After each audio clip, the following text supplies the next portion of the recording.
हम समझेंगे कि रिवेन्यू, प्रॉफिट और इनकम में क्या डिफरेंस होता है।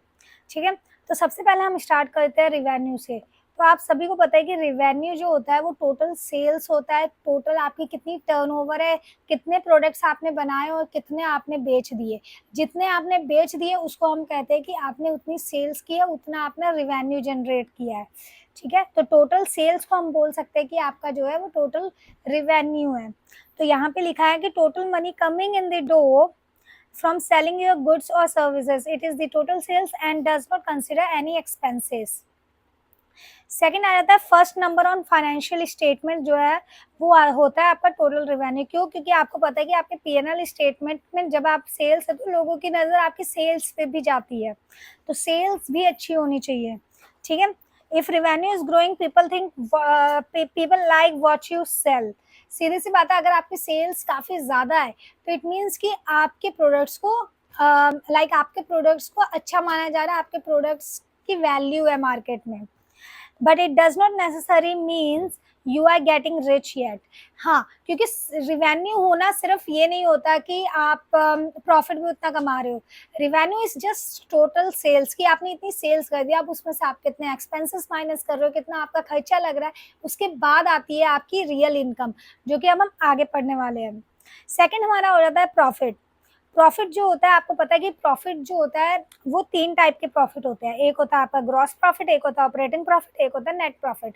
ग्रॉस प्रॉफिट वो प्रॉफिट होता है जब आप सिर्फ अपने डायरेक्ट एक्सपेंसेस माइनस करते हो। डायरेक्ट एक्सपेंसेस आपको पता है, जैसे डायरेक्ट मटेरियल हो गया, डायरेक्ट एक्सपेंसेस हो गया, डायरेक्ट लेबर हो गया।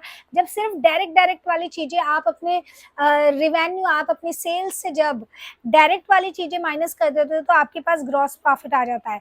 और ऑपरेटिंग प्रॉफिट आपके पास तब आता है जब आप इनडायरेक्ट एक्सपेंसेस भी माइनस कर देते हो, लेकिन उस इनडायरेक्ट एक्सपेंसेस में आप टैक्स और इंटरेस्ट को माइनस नहीं करते हो। तब आ जाता है आपके पास ऑपरेटिंग प्रॉफिट, कि आपका बिजनेस जो ऑपरेट करने के बाद, मतलब कि ऑपरेशन के खर्चे माइनस करने के बाद आपके कितना प्रॉफिट बचा है, वो होता है आपका ऑपरेटिंग प्रॉफिट। फिर आ जाता है फाइनल, जो कि सबसे इंपॉर्टेंट होता है, net profit. At the end आपका नेट प्रॉफिट ज्यादा होना चाहिए, क्योंकि नेट प्रॉफिट में आप अपना टैक्स कितना दे रहे हो आप गवर्नमेंट को, कितना इंटरेस्ट, अगर आपने कोई लोन लिया है तो उसमें आप कितना इंटरेस्ट दे रहे हो, कितना आपका कैश आउटफ्लो हो रहा है, वो सब कुछ माइनस करने के बाद जो आपके पास आता है वो आता है नेट प्रॉफिट, जो कि मोस्ट इंपॉर्टेंट होता है। और यही नेट प्रॉफिट को हम कहते हैं हमारी इनकम, कि ये है हमारी इनकम। ठीक है, तो इसमें क्या होता है कि ये द फाइनल रिजल्ट है आफ्टर ऑल द एक्सपेंसेस। तो मतलब सारे एक्सपेंसेस माइनस कर दिए, मतलब आपके पास नेट प्रॉफिट आ गया। तो ये जो नेट प्रॉफिट है यही आपका सबसे इंपॉर्टेंट चीज है। ठीक है, official term used in accounting, financial reports and taxes में हम इनकम यूज करते हैं, नेट प्रॉफिट यूज करते हैं। ठीक है, और ये भी शो करता है कि if your business is sustainable और spending more than it earns. ठीक है, तो ये सारी चीजें आपको नेट प्रॉफिट से पता चलता है कि आपकी कंपनी का नेट प्रॉफिट कितना है। कहीं ऐसा तो नहीं है कि सेल्स बहुत ज्यादा है लेकिन नेट प्रॉफिट उसके कंपैरिजन में बहुत कम है, तो इससे ये पता चल जाता है कि आपकी कंपनी में एक्सपेंसेस जो है वो काफी ज्यादा हो रहे हैं। ठीक है, तो इसका एक इजी सा फ्लो है जिसे आप कनेक्ट कर सकते हो कि सबसे पहले आप रिवेन्यू जनरेट करते हो, आप उसमें से सारी डायरेक्ट कॉस्ट माइनस कर देते हो, सारे एक्सपेंसेस माइनस कर देते हो, जो भी ऑपरेटिंग एक्सपेंसेस है, टैक्स और इंटरेस्ट माइनस कर देते हो। उसके बाद आ जाता है आपके पास नेट इनकम, उसके बाद आ जाता है आपके पास नेट इनकम। और ये कुछ टेक अवे है कि रिवेन्यू शोज योर पॉपुलैरिटी। सीधी सी बात है, आपका जो प्रोडक्ट है वो मार्केट में है और काफी ज्यादा सेल्स ले रही है, लोग काफी ज्यादा उस प्रोडक्ट को खरीद रहे हैं, तो इट मीन्स कि आपके प्रोडक्ट की पॉपुलैरिटी तो है। सेकंड है प्रॉफिट, शोज योर एफिशिएंसी। ठीक है, एंड थर्ड है net income, shows your real success.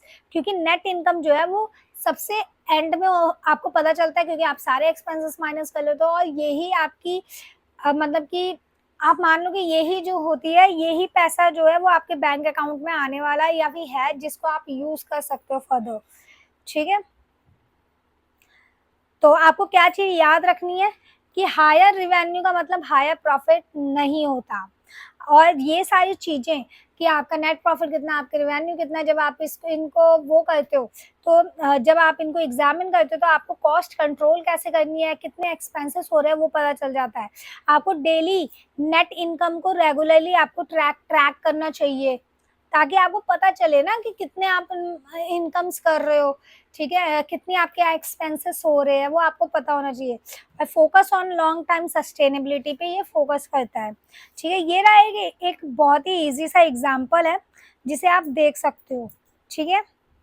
बहुत ही इजी सा है कि सबसे पहले आपने जो है 100 पेयर्स ऑफ शूज बेचे, ठीक है। तो अगर एक डॉलर को इग्नोर कर देता है, अगर 200 रुपए का एक शू है तो आपने 100 पेयर्स बेचे तो आपके पास 20,000 हो गए। तो ये टोटल रिवेन्यू है, आपके पास टोटल सेल्स है।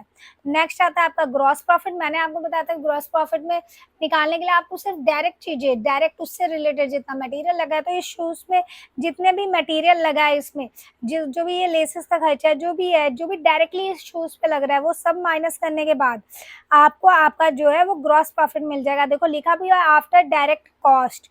ईच पेयर की कॉस्ट मान लो आपको 80 रुपए लगी है, तो आपने जब 80 × 100 आपके पास 8,000 रुपए की डायरेक्ट कॉस्ट आ गई, आपने 8,000 माइनस कर दिया, तो 20,000 में से 8,000 माइनस कर दिया, तो आपके पास 12,000 का ग्रॉस प्रॉफिट आया है, ठीक है। उसके बाद आपका आता है ऑपरेटिंग प्रॉफिट। ऑपरेटिंग प्रॉफिट जैसे शॉप आपकी है, उसका रेंट जा रहा है, उसकी सैलरी जा रही है उसकी, ठीक है, उसका रेंट जा रहा है, सैलरी जा रही है, इलेक्ट्रिसिटी का बिल जा रहा है, तो जितना भी ये खर्चा है वो सारे माइनस करने के बाद, सारे माइनस, मान लो ये 5,000 का खर्चा आया, वो सारा जब आप अपने ग्रॉस प्रॉफिट में से आप अपने इनडायरेक्ट एक्सपेंसेस माइनस कर देते हो, तब आपके पास आता है ऑपरेटिंग प्रॉफिट। और एट द एंड अगर आपने कोई लोन लिया, आप उस पर इंटरेस्ट पे कर रहे हो, या फिर गवर्नमेंट को तो आपको टैक्स देने ही देने हैं, तो वो दोनों मिला के मान लो अगर 1,500 का खर्चा है, तो आपकी नेट इनकम कितनी हुई, आपने जितना भी ऑपरेटिंग प्रॉफिट 7,000 का कमाया था, उसमें से आपने वो 1,500 माइनस कर दिया, तो आपका जो नेट इनकम जो है वो 5,500 ही आया। तो ऐसी और वीडियोस के लिए सब्सक्राइब करें।